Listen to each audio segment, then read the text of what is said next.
April Slimp, and today my informative speech will be Women in the Military, Then versus Now. Over the past 2 decades, the military has made it where all women can serve in every capacity and role in the military.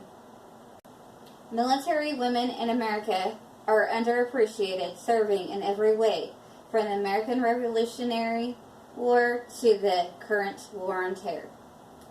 Even though women in the military has been a controversial issue, there are actually few women that has been recognized to fight alongside men in war.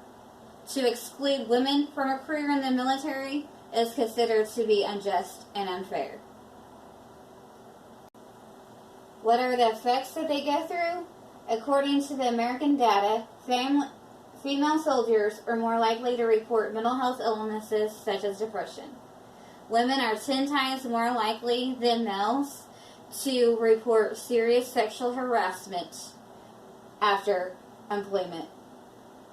The risk of suicide attempts among female soldiers during deployment almost triples.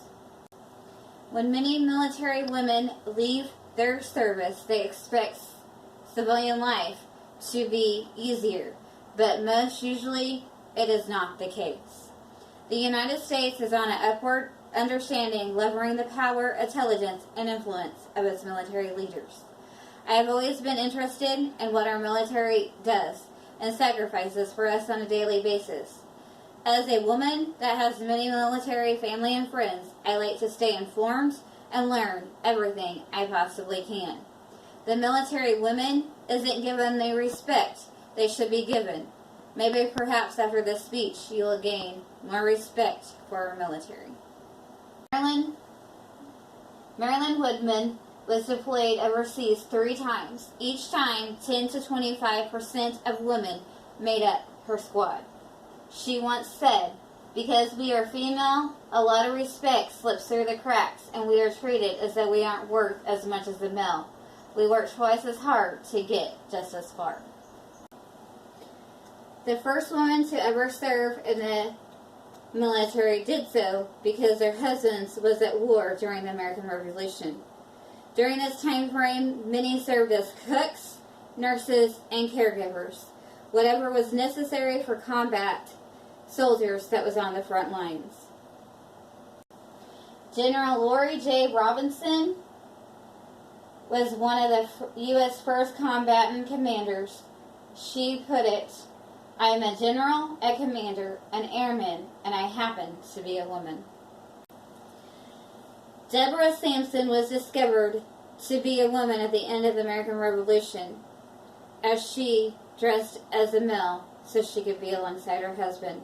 Her commanding officer, General John Patterson, honorably discharged her for her service and thanked her.